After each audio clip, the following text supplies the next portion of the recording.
Hello everybody, welcome to the Shogun social media podcast, where every single week, every single episode, we're going to talk about social media. Things we love and hate, and the latest updates, trends, news, whatever, information for brands, tips and tricks if you want to put yourself on social media, all kinds of stuff like that.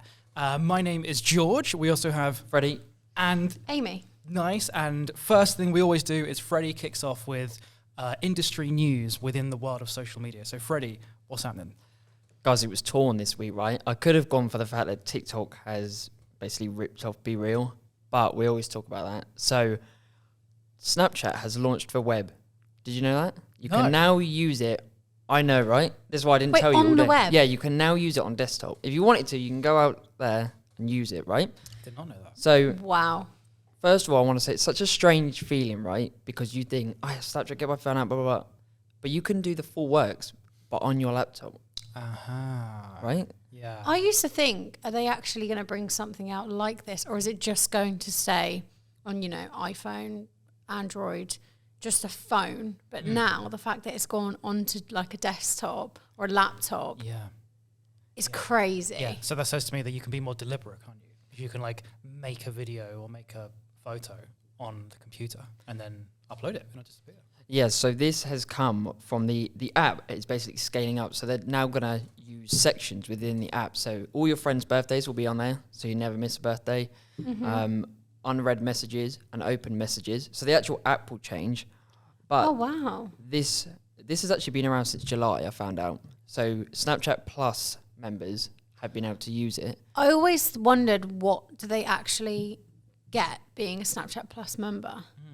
Yeah, is it just simply subscription-based payments from users? Is that it? Yeah, I think so. But what they can do, calls, messages, and video calls, all via your laptop. And the reason for it is, I found out via my source, is that their audience is getting older. That's what they said. Yeah. The demographic is aging, so they don't want to lose them. They want to adapt. I see. Because more of the younger people then, I would say, kind of downloading Be Real. Absolutely. Instead of Snapchat. Yeah. I feel like Snapchat is still widely used, Yeah. but like apps like Be Real are becoming big. Yeah.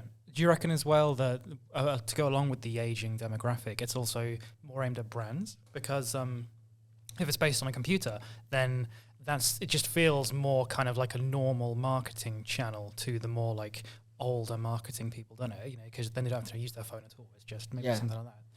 Yeah. That's amazing. It's really strange. I thought it's something that would shock you guys, and it did. Yeah. Amy asked me, what are you talking about? And I went, I'm not going to tell you. Yeah, you can't reveal the industry news beforehand. Would you guys use it? That's my final question on my thing. Would you log on and use it via laptop? No. Can you open Snapchats?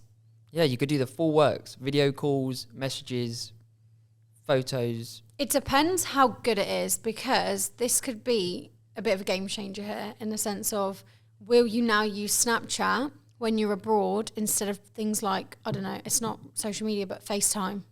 Will you go on to Snapchat now and do a video call on a laptop?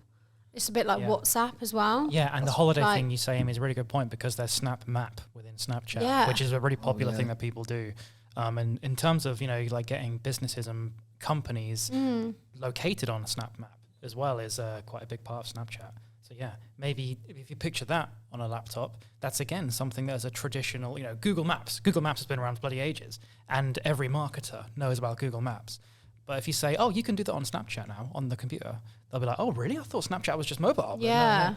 I was thinking, if Would be WhatsApp interesting. disappeared from us, we could actually use that as our internal thing. We actually could use it, right? Everything that we do on WhatsApp, we can do on there. Yeah. So it might be a game changer, but I don't use it enough. I use it to contact like a few friends, but I don't have a need to go and use it. But good idea, in my opinion. I think Snapchat is kind of filtering out a little bit, like in the sense of, I used to be on Snapchat every single minute of the day, like always Snapchatting my friends, but now I don't really use it, and people I know have deleted the app. Wow. Because they don't use it. It's funny, actually. A while ago, I brought up a point to Amy saying, oh, yeah, it's Be Real's failed. And she said, oh, no, my sister uses it all the time. And ever since then, I've noticed so many people Be do Real actually is use it. huge. Right. Literally, I was at a football game last night. People in front of me are using Be Real. all the time. It makes me kind of think, because I stopped using it because I feel like people were getting bored of me just taking a photo of me and my computer. Maybe they were. Maybe they were. We want guinea pig content. Yeah, I know. But it's just like loads of people are using it. So I'm thinking maybe I should go onto it more. Yeah. But I think that is more for the younger audience. I wouldn't say younger, but it's new. Yeah, I don't use it. Yeah, I know what you mean. I think it's like around 2 each day, maybe midday, and 5 days out of the week I'm at a computer, right? And I was thinking, I was doing that, and I thought, it's boring. I think it would be fun for maybe college students, maybe I don't know, people in school. But again, you're at school all day. But I guess when you go home, it's like we were talking about with the app. It's cool because you get a notification. You have to do it exactly where you're sat. Like I could have got one here, and had to take my B-roll here. Like it's a very big thing, even on TikTok.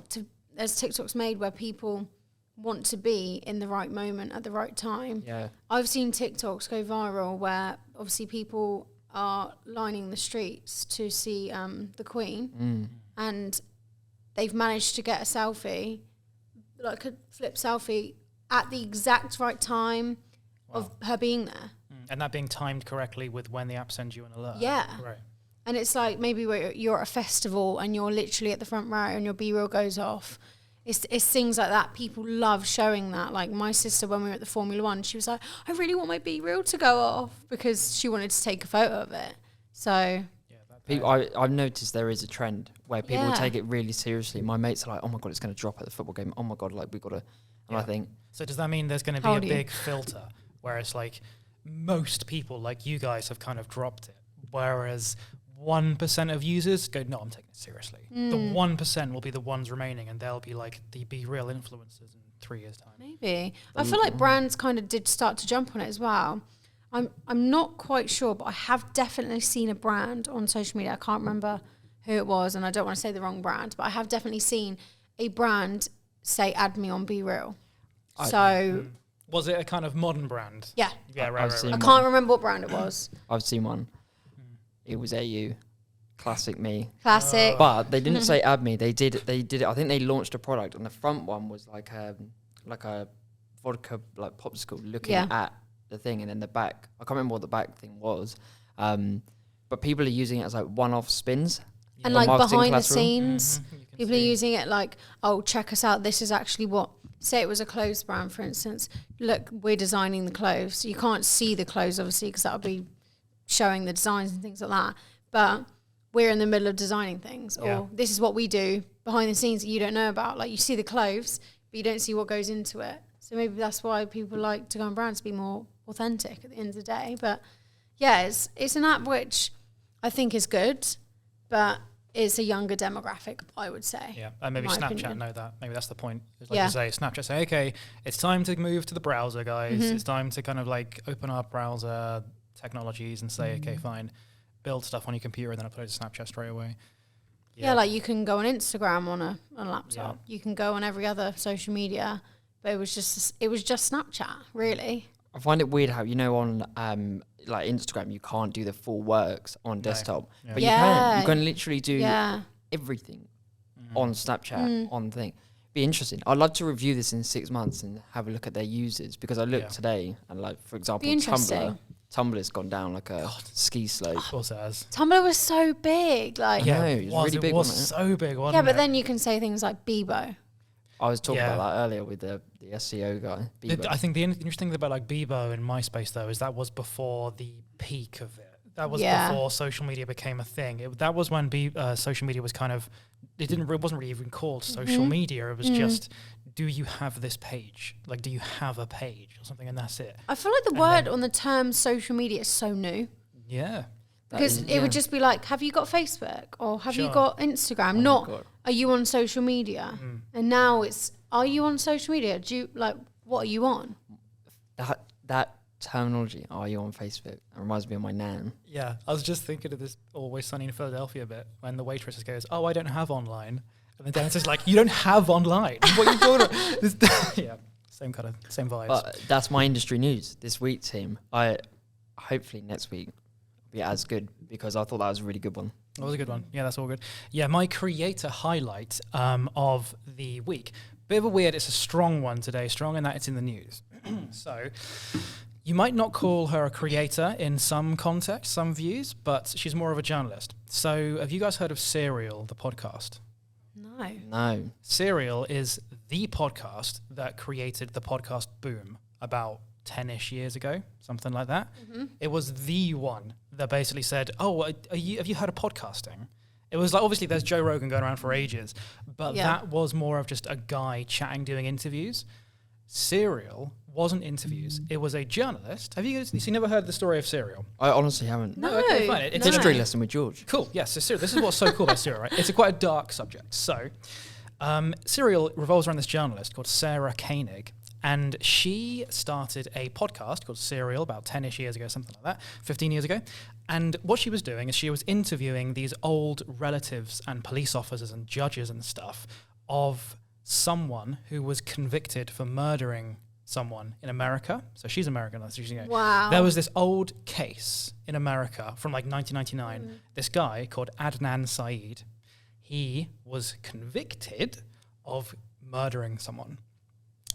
Sarah Koenig, she's a journalist, so she went into this and she saw how again and again and again and again and again there were these very dodgy pieces of evidence, in inverted commas, used to convict Adnan. So she said, I'm going to go back in time, I'm going to talk to all of these relatives and like police officers and stuff from 15 years ago and say, do you remember the case of Adnan Syed? Can you remember what you were doing on this exact date 15 years ago? And she did that in an episodic podcast. Which is, like, that's kind of what podcasting is, like documentary. Like, we have the interview style podcast, like Joe Rogan, that's been going around for ages. This is not what Serial was. Serial was the one that said, we're trying something new with this medium. It's going to be episodic. And every episode was a new interview, and she'd narrate it. There'd be music. They'd, be a new revelation every episode. She would go, so the car, you saw the car before it drove around the corner. And they'd go, yeah, the car. And then they say, oh, no, but wait a minute, we saw a tuft of her hair in the ground at the park. So that proves she must have been buried at that. Like, it was this amazing episodic. I feel like I'd actually love that. True crime. Yeah, it's true crime documentary. You have sold it. You have. Yeah, I mean, like, me selling it then, this is what caused the podcast boom like 10 years ago. Is people told each other then, you go, oh my God, I've got to listen to that. Let me get into this podcast thing. Is that just people chatting? No, it's not people chatting. It's a documentary. It's a true crime documentary. Well, anyway, creator highlight of this week, Adnan Syed's conviction has just been overturned this week because of Serial. So he's been in prison since 1999 because of Serial being made like 10 years ago. So what, 23 years? Yeah, 23, because I was born in 99. Yeah. 23 years. He's been in prison since then, or like around-ish that time, 20-ish years. Serial was made about 10 years ago. They did like something like 10 episodes. I can't remember how many episodes. They then did one more episode about 3 years ago, just a one-off. And now his conviction's been overturned because all the judges and stuff heard about Serial, the podcast, this social media content. Wow. And said, let's get back into this. And they've now re-looked at all the evidence and found there's no grounds for conviction there. So this guy's been... That's what a lot of, I think there's a Netflix show. I don't know which one, but I know there's a Netflix show where someone was convicted of something after it all came out. The baseball game?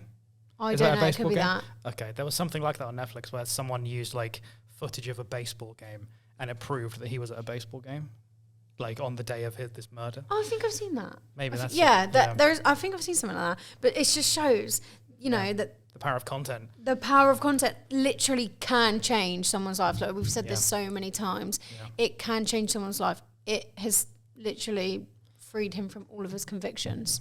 I'm assuming, has it freedom of all it of just says his conviction's been lifted. I think he's out on bail or something. I don't know the exact details, but his conviction has been lifted in America, which basically means he is no longer convicted of murdering this person. That is crazy. Who he's been in prison for 20 years.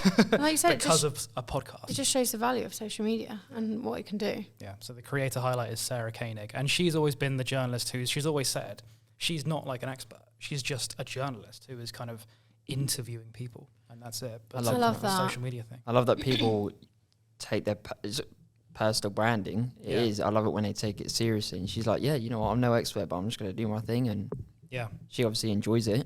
Yeah, she did. I think a key thing about it as well is that there was a form to it in that when we say social media, there is a big scale of like 100% authentic, be real, where you don't plan it, versus really, really like constructed and like the most deliberate YouTube kind of thing where it takes a long time to make. Serial is kind of more towards that deliberate end, in that like she crafted it as a several episode documentary. She would have had to if to get the information out from different people anyway. Yeah, and she kind of planned it where every new episode there was like a new twist, where you learn something that kind of proved the other guy wrong. And then it hooks you, doesn't it? Yeah, and then you go, oh my God, I've got to listen to the next episode because that just threw the whole case wide open, as they say. It's not podcasting, but there's a really big YouTuber. Her name's Eleanor. I don't know her second name, but she does the same sort of thing where she'll tell a story and she'll just be looking to a camera, but she's so big and they're like, some of them are like 2.5, 3 hours long. And all she's doing is just reading a case to a camera, but it's really good. Huge audience. A true crime case. Yeah, but it's the Big same sort of thing audiences. where I think she does that full time now. But it's brilliant. I'll try and find her. It is amazing. With that does sound cool. Well, with Sarah Koenig was doing that, and it's strange because like I'm kind of calling her a creator in this sense because she's my creator highlight, and she kind of was. She was making a podcast. She was a creator. It's just that she was a journalist who did it in her spare time. Has she ever thought she wanted, like, has she ever mentioned about anything about coming back and doing more? I don't know. Make it happen. Yeah, shout out Sarah Koenig. Yeah, I mean, obviously her job is a journalist, so like she's got 1,000 other things to do, and she only did Serial as like I don't know if it's exactly a side project. It might have been part of her job. I don't know, but as a journalist, she was a creator who made a piece of social media content, that being this podcast that has now freed someone from prison 20 years later. That was similar to Inventing Anna, if you've seen that. It was like heard of that. It's really good. You should watch it. It's on Netflix. A journalist basically investigates this woman who basically she does fraud. And she investigates her, and then she eventually puts out like a huge news story at the end, and then eventually like she gets convicted. Nice. I'm pretty sure that's the storyline. I watched it like a couple of months ago, but I'm that's like the gist of it. Yeah. But it's just crazy how, you know, these journalists can just change people's lives. Yeah. Power of information. A good creator highlight. Out of the box. Yeah, and I remember listening to, because that's how I got into podcasts. I listened to Serial like 10 years ago. And yeah, it was amazing because it felt like documentaries and stuff that you'd watched before, but just in a form where you just imagine it with your eyes because you're just listening to it. Yeah. And that's podcasting, isn't it? Absolutely. Yeah. So that's good. I absolutely recommend Serial because it was the podcast that kicked off the podcast boom. On to my weekly trends. Now, they're not as such weekly trends, but they're things which have stood out for me in social media this week. Both of them I actually found on LinkedIn, so not on Instagram, Twitter, TikTok. Usually it's TikTok because I'm always scrolling through there. So the first one, have you guys seen the meme where Spider-Man is in a room and he's pointing? Yeah. So on this one, basically there's about 7 or 8 Spider-Mans in a room all pointing at each other. And basically the caption is, well, someone's captioned it, social media platforms in 2022 introducing their new features. Oh, that's perfect. And we spoke about this on a podcast a couple of weeks ago in the sense that as soon as one social media platform releases something, someone else clicks onto it. And I just thought, this is a great way to just show what is happening in social media. Great meme. But yeah, we did speak about it, but it's getting boring. Do you know what I mean? Like, TikTok has done Be Real, and it's just they're all one. They're all like one blob. The one which stood out for me is when Instagram released stories, and everyone was like, "Wow, like, this is so cool!" And then Facebook did it. Obviously, they're the same kind of company. Yeah. But I was just like, why does this have any relation to? This is just my personal opinion. I always look up Facebook stories and think, why are you uploading on there? So I've uploaded to Instagram stories, and now it gives me the option to upload onto Facebook. So I just click yes. So I don't just post it on.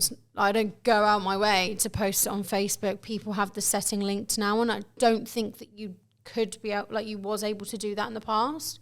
But yeah, I just think it's quite like someone needs to bring something out which no one else has and try and literally say, no, you can't copy me because this is so unique and no one can do the same that we can do. Yeah, you're right that like it's just so it's merging into one, isn't it? Yeah. And you're right, Freddie, that like it is kind of boring because it's now like, oh, okay, so someone else has copied someone else. I was going to add this to a hot take at some point, but now I don't want to because it is boring. But Snapchat have added Remix, where you can like do a stitch on TikTok. Something like that. You know? It's almost, if you look at it as like a sales funnel, that's how I see it. I'm almost refining what apps I use now because they're all so similar. Yeah. And they all do the same thing. I'm like, I'm getting like Facebook, for example. The only reason I said that is because I only use it for FacePay very rarely. I never use Facebook. But, you know, they're all, I'm like that. Boom, boom, boom. And then, you know, it's, I'd say like my favorite social media platform was Instagram, and I think I was part of the trial where I don't know if they did it to everyone, where they changed my feed into a scrolling feed, and it was like TikTok, and I literally remember coming into work and I was like, I hate this. Like, I just didn't like it whatsoever. Like, I have TikTok for a reason to scroll through TikTok, and I like Instagram for like images, photos, whatever. I mean, reels are good, but I would go to TikTok to watch videos. And when my feed got changed, I literally was just like, why are you doing this? Like, I don't want this on my feed. Have you guys seen that? Another trend we could take from that is like using memes. And there's a meme going around LinkedIn, it's like recycled all the time, is I don't use TikTok. I use Instagram to watch videos of TikTok. Yeah. Yes. Like a grown up. Yes. Like a credit. Yeah, right? Yes. But it's like, like memes are becoming a trend as well. So many businesses I see now are using them. You know, there was that one where the new Rishi Sunak. And it was like CV jobs or whatever. And that meme, and it was all over loads of... I think the one thing that which TikTok did quite well was... You know, you could post a video on Instagram and somehow find a way to save it, or you could screen record something off Twitter. But you know that comes from TikTok because it's got the logo on it. Yep. And I think that is so important because I see videos of TikTok on Facebook, Twitter. YouTube Shorts. Yep, everything. Yeah. So that is what they have done so well in that, because you could have got a piece of content of Twitter, but no one's going to know. I found an app. And you can download TikToks without the thing on it, without the watermark. Yeah. Oh, watermark. Oh. Okay. I'd share it. Yeah. Are you going to gatekeep it? Are you going to tell everyone? No, I'll tell you guys. I just literally found it. I downloaded it for my reels for next week, and I was like, you know, if anyone's watching this, I've ripped your video. Sorry. So guys. Social media, innit? Yeah. So yeah, that was my first one. My second one. Was to do with Kourtney Kardashian, one of the Kardashian members. She recently has done a collab with Boohoo. It's gone viral in different kind of reasons. One, because people are saying it's not sustainable when they're mentioning it being sustainable. So basically, she has also just released another personal brand. I believe it's called, I don't know if it's called Let Me Live or Let Me Live. I'm assuming it would be Let Me Live. As in let me? No, like Lemmy. Lemmy. Lemme. Okay. Yeah. And it's vitamins and supplements. So she came out, released that first. I think it was first. And then she had a Boohoo collab. Now, on Instagram, you can only add one website to your like bio, to your profile. So obviously she's had this huge Boohoo deal, which they've probably paid millions, I would have said, to have her as the face of Boohoo for a bit. And yeah, she's put her personal brand in the website and the Boohoo link in the bio that you can't even click on. God. And I just think, how would that make you feel if you were if you worked at Boohoo, you know, if you're a creative director, if you were someone at the top, how would that make you feel? If you were the one who spoke to her to arrange that to happen. Yeah. Or have they done it in the sense that they didn't write it in the contract? So the post that highlighted this that I saw, I don't know if it was the same one, said, so their aim is to get obviously click-throughs from her. They paid all that money to get exposure in the US market and drive sales. And you think, like you guys just said, she's absolutely, you know, she's 1-0 them. Let's be fair. She has all that money, everything like that. But like Amy just said, she's launched her own brand. So is it a priority for her? She's a rich woman anyway. That's exactly what it says. It says, to see that Kourtney has pasted the link to Boohoo's site in the non-clickable part of her Instagram bio shows that 7-figure deal collab is nowhere near the top of Kourtney's priorities and renders the link, the bit which turns into scrolls into sales. Yep. Oh, dearie me. So it's basically absolutely useless. Yeah, obviously, she's posted on her feed, but it would help if you went on someone's feed and then you go, I can just click to the link. Yeah, it must make a huge difference. Imagine how many clicks they get a day. From a marketing point of view as well, obviously she wouldn't do this because she's massive, but some smaller ones would be like, oh guys, we'll pay you X amount if you get so many clicks or conversions, right? Mm-hmm. She obviously doesn't give a monkey. She's like, yeah, guys, yeah, I'll do it. I don't really think she has to. I think she's got enough money coming in, to be fair. Unless we're being worked, as the phrase is, and it's all part of the plan. And they were doing it just to create a bit of buzz. I feel like the only people who would click onto something like this is social media gurus. Like, my sister wouldn't be like, oh. She'd be like, oh, I can't click the link. And that'll be it. I thought that Boohoo were in trouble when the charts came out recently. Fast fashion's in trouble, I saw. So that as well, you think, oh, that's a lot of money. However, 7 figures, whatever that may be, pumped in. Maybe they should have thought about the timeline, really releasing it. Don't release it straight after. Very good point. She releases her own personal brand. But yeah, I just thought it's a bit crazy because, you pay. I think I've heard before, like, her sister Kim has, like, charged someone, I think she got offered £1 million for one Instagram post.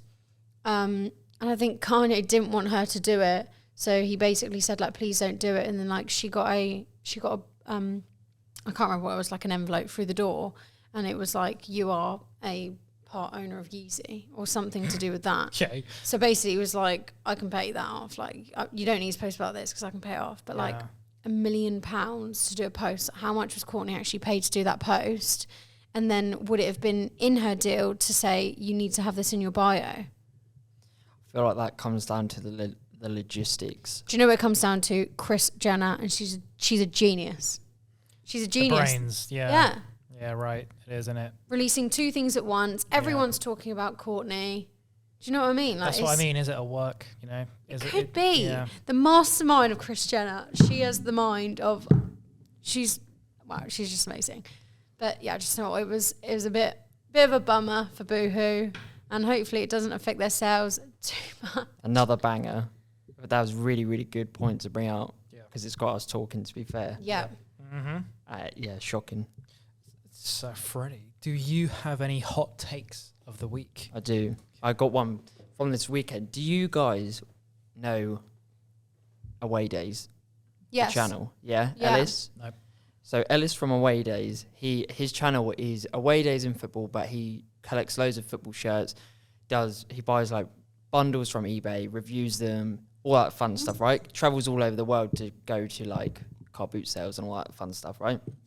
He released a video this weekend that was an ad. All of it was an ad, but George brought it up ages ago about a creator that made an ad in a fun way, and this was promoting an app. Basically, you can go on there and bid on football players' first half kits. They have a first half, second half, and like a spare one if they get injured or whatever. But he made it so engaging, like almost like an eBay vibe. It was like, I've been outbid at the last second. Yep. Guys, I'm going back in, like this sort of stuff. And I watched it all. I watched the whole thing with my missus, and I went, that was an ad. And she went, what do you mean? I was like, that whole thing was an ad. All he's done there is promote this app. That's all. The whole video was just that, but it was so engaging. Like the Fanta thing that you said before, or Tango. Yeah, Tango. There was a Tango Fanta, but was that content like his normal content? Did it feel like a normal video of his? It felt authentic. It felt like a normal video. It was in his normal setup of his office. Had all his football shirts on his rail. That's the best way to be authentic. Yeah. But you've watched the whole thing. He was like, guys, if you like and subscribe, you can win this Griezmann shirt as well. But it was he drew everyone in with that. Guys, I've been outbid. Oh my god, I got half an hour. Got my bid in, and these were big bids. That's really good. They were like over £1,000, and he was like, 1 second left, someone's outbid me, right? But he made it in a fun way. But all it was about this app. Yeah. It's relatable as well, because I feel like I've bet on something on eBay before, and 1 second someone outbids me, and I'm like, no! Yeah, that's the point, isn't it? Yeah. Darn you!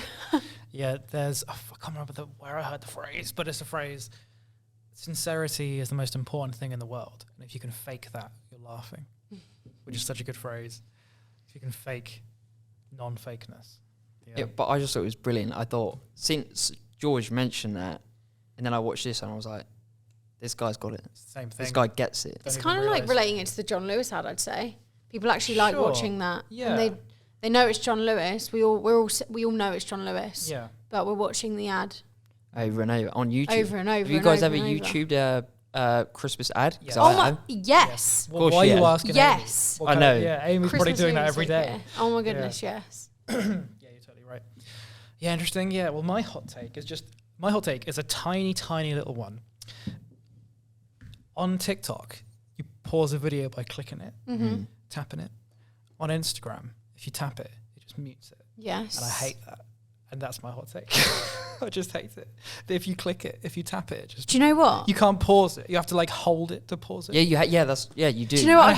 I've never thought about that. Yeah, I was like, but now I'm thinking about it, and I'm like, you're getting annoyed. Yeah, because it is annoying. Because you want to like pause something or something. Oh, hold on, pause, and then you talk to someone. And then your phone's on loud. Yeah, right. Yeah, when you're in the middle of the office, and everyone's looking at you like an idiot. Like, why are you watching this TikTok? Yeah. So that's my tiny hot take. It's just ridiculous. It's just a tiny thing that I've noticed that grinds my gears. I'm with you on that one. Yeah. My one is also not a creator, but I've noticed on TikTok a lot now, there is, when you scroll through, you know, you've got normal TikToks and you've got like ads, but now you've got lives coming in as well. Yes, and all the time. I feel like you've got like the TikTok shop, which is crazy. Have you guys ever bought anything off TikTok shop? Never bought anything, but yeah, the shop is very detailed. The closest I've ever been is through Instagram shop, but I've never bought anything. See, my sister's bought things off TikTok shop before. Anyway, I just think that's crazy for starters. Sure. But I feel like people, when they first started on TikTok, they were kind of like trying to sell something, or they were trying to go on there to try and, I'd say, kind of get like followers and things like that. However, now I think it's changed slightly. I was watching a makeup influencer, and she was just on a live, and she basically, people were asking her questions in the comments, and she just wasn't even bothering responding. Okay. So a lot of times now, there's this woman who's on there as well. I don't know what her name is. She's crazy, but she's always like top of the weekly charts. And you know, I don't know whether you're on the live because you want to be at the top of the charts. You're on the live because people are gifting you, and that's gifting you money, and that's earning you a wage, or you actually on a live to get followers. There's so many different things, and it just makes me wonder, like, why are you on the live? Are you just trying to get money, or are you trying to, you know? I think it's exposure. You know, what's his name? He's Toki. Yeah, HS TikTok. Yeah. He does lives all the time. Yeah. And he just goes like, he's sat in his he's in his study. He's like, guys, when you see this, I'm doing it. But he doesn't add any value. It's just having a chin wag. Yeah. It helps with him. Like, he's a very like attractive, ripped man. Yeah. So that's why people will watch it as well, isn't it? Yeah. But I feel like with YouTube, you know, they want you to watch through the whole thing, so they try and keep you so engaged, and you know, I feel like they're talking to the camera. TikTok, complete opposite. They could be doing nothing. They could be making their dinner. But you're still watching it. Yeah, I suppose it goes to the bigger question of, why does someone do social media? You know, like, do they do it for the money, or just the exposure, or to make themselves feel better, or to do whatever, you know, like help their brand? There's 1,000 reasons. Same thing, I suppose, isn't it? Guys, I've got 2 things to add. First of all, have you seen on TikTok as well when you're scrolling and it's like, so-and-so from your contacts follow? I don't want to follow you. Yeah. Yes. If I did, I'd already be following you. Or it's from your people who your friends follow, and I'm like, I don't know you. Who are you? I don't want to follow you. Yeah. Stop coming up my feed. I'm not following you. The thing to consider about that is the reason, like, if that didn't work from TikTok's point of view, they'd stop sending the notification. That is so true. The fact that they It's send working. it means it's working. Maybe 10% of the time, like, there'd be these young people who are like, I'll just follow everyone because that's just fun. And then do you guys? This is another question. Do you guys have the notification turned on where people can view your history? So basically, you get a notification on your phone if someone's viewed your profile, but you only get that notification if you have it on yourself. So like if I went on your if I'm on your profile, it would come up Amy Adams has viewed your profile. And then if you viewed mine, it would come up Freddie has viewed your profile. Yeah, it's the little eyeball button. Yeah, so I don't know if it's like a hack or whether I'm just being an idiot and people are seeing me stalk their their TikTok feeds. But it will be like, someone viewed your profile 4 days ago. So I switch it on to see who's viewed it and then I turn it straight back up before like scrolling through anyone's feed. Right. Because I'm like you're stalking me. What are you doing? Why are you stalking me? But yeah, I don't know if that's a hack or whether you guys had that on and off.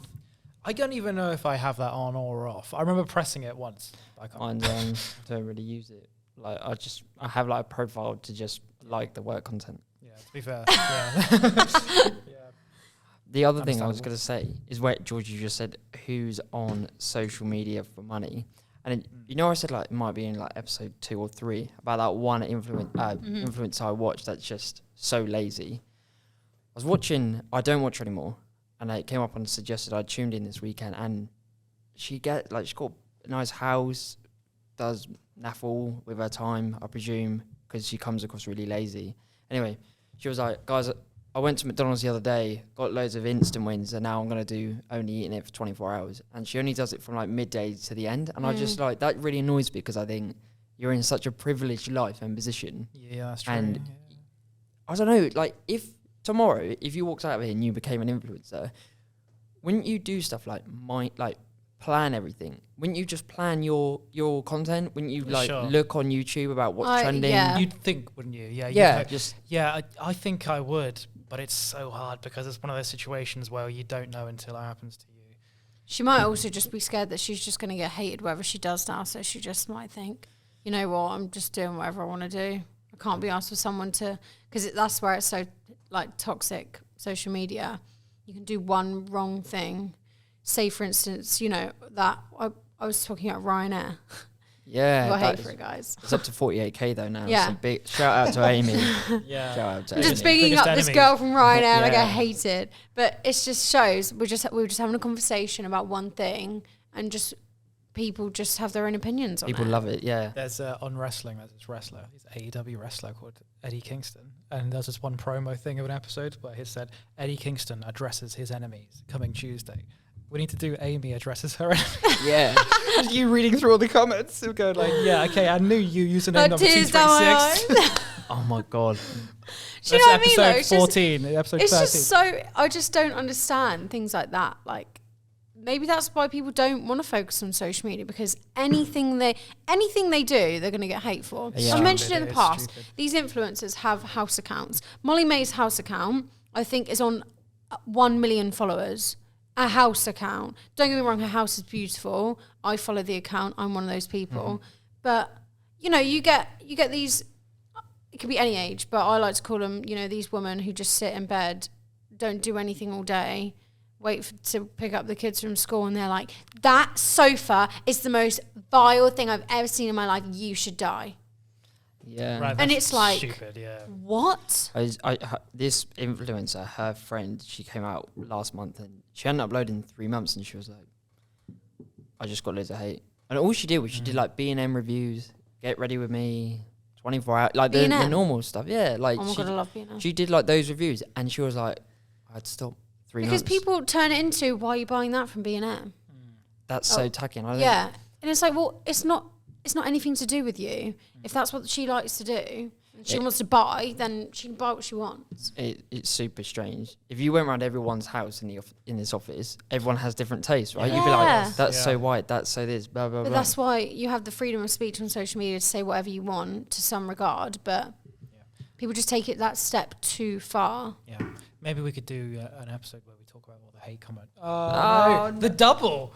Yeah. So we've never had a double before. We've been going for ages. Yeah. So 48 minutes. So that like minus the 9 minutes of fluff at the start is like 39 minutes. Yeah. Normally they're about 34, so we've only been going an extra 5, but it seems like.